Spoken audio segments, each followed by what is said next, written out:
पाठ 16 दीप से दीप जले। पाठ प्रवेश। पर्यावरण दिन प्रतिदिन प्रदूषित होता जा रहा है। इस प्रदूषण का सबसे ज्यादा प्रभाव हमारी नदियों पर पड़ रहा है। यह पाठ प्लास्टिक की थैलियों के प्रयोग पर रोक लगाकर पर्यावरण को बचाने के कुछ उपाय सुझा रहा है। दोपहर का समय था।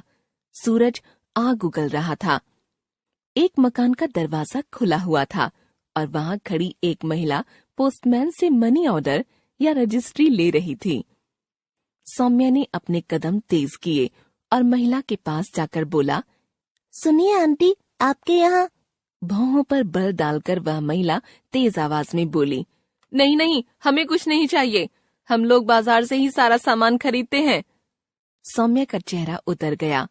प्लीज 1 मिनट ठहरिए तो, मेरी बात तो सुनती जाइए आंटी। आपके यहाँ 1 गिलास पीने का पानी मिल सकेगा? उसने कुछ झिझकते हुए पर झटपट अपनी बात कह दी। जरूर मिलेगा, 1 मिनट ठहरो। कहते हुए रमा घर के अंदर चली गई। 1 गिलास पानी लाकर उसने सौम्या को थमा दिया। जितनी देर वह पानी पीता रहा, वह गौर से उसे देखती रही। पानी पीकर धन्यवाद देते हुए सौम्या ने गिलास लौटा दिया। जमीन पर रखा अपना बैग उठाकर वह चलने लगा तो रमा बोली, जरा ठहरो। सौम्या रुक गया। कौन सा सामान बेचते हो तुम? रमा ने पूछा। जी कुछ नहीं। रमा चौंकी। तो फिर मुझे क्यों रोक रहे थे? सिर्फ पानी मांगने के लिए? जी नहीं। उसने अपनी बड़ी बड़ी आंखें उठाकर पहली बार पूरी हिम्मत से रमा की ओर देखा। मुझे आपसे एक जरूरी बात पूछनी थी। क्या आपके यहाँ बाजार से प्लास्टिक की थैलियों में सामान आता है? हाँ आता है, क्यों? असल में आजकल ज्यादातर दुकानदार प्लास्टिक की थैलियों में ही दाल, चावल, साग सब्जी, फल और साबुन, टूथपेस्ट वगैरह दे देते हैं। बाद में सफाई करते समय उन्हें कूड़े के साथ फेंक दिया जाता है। क्या आपके घर में भी ऐसा ही होता है? हाँ होता तो है। रमा को मानना पड़ा। आंटी, आपसे एक अनुरोध है। कहते हुए सौम्या नीचे झुका।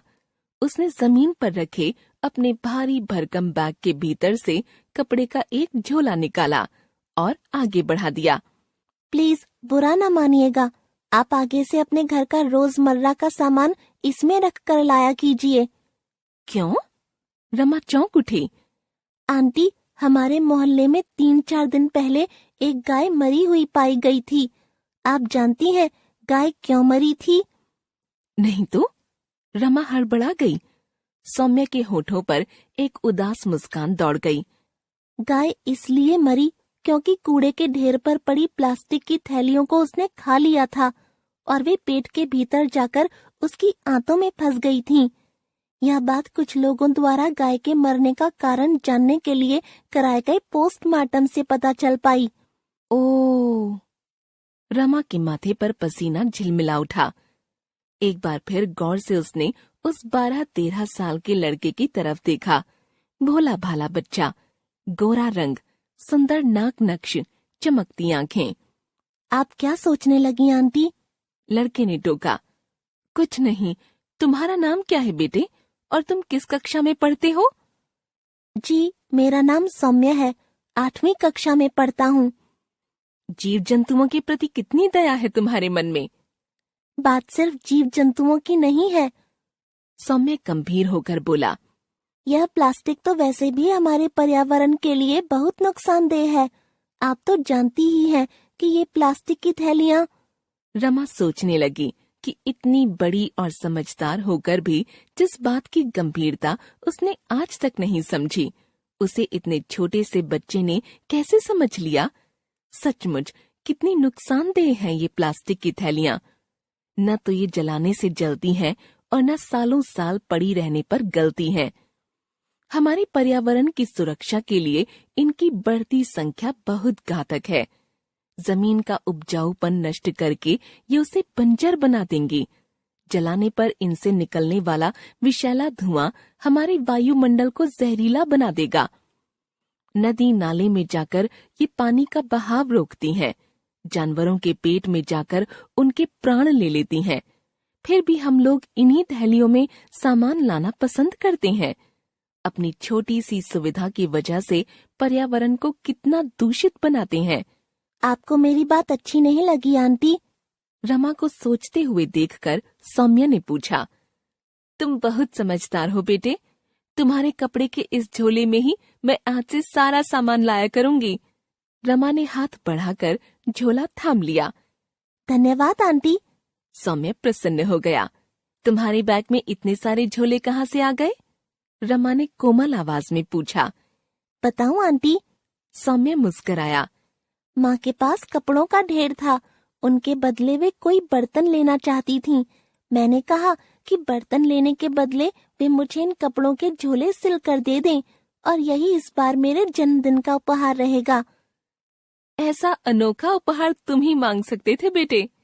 रमा रीझ गई।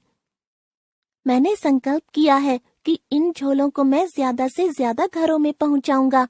प्लास्टिक की थैलियां खाकर अब कोई गाय नहीं मरनी चाहिए, है ना आंटी? सौम्या गंभीर होकर बोला। हाँ बेटे, विश्व को ऐसे ही समझदार बच्चों की आज जरूरत है। रमा विभोर हो उठी। अपनी तारीफ सुनकर सौम्या शर्मा गया। लेकिन इतनी कड़ी धूप में घर से मत निकला करो बेटे, कहीं बीमार पड़ गए तो परेशानी हो जाएगी।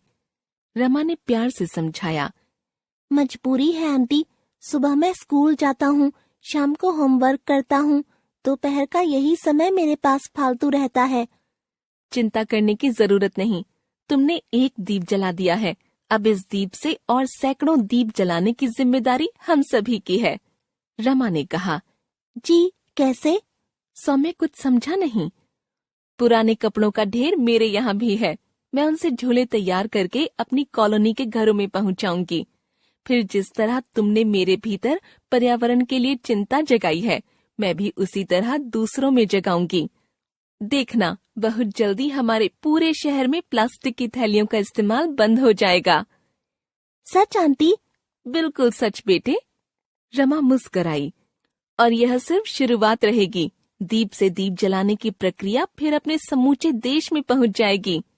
पर्यावरण की शुद्धता के लिए देश का हर नागरिक जाग उठेगा। कितना सुखद होगा यह सब। सौम्या की आंखों में एक चमक दौड़ आई। उसकी आंखों में अनगिनत दीप झिलमिला उठे थे। लेखिका प्रोफेसर उषा यादव।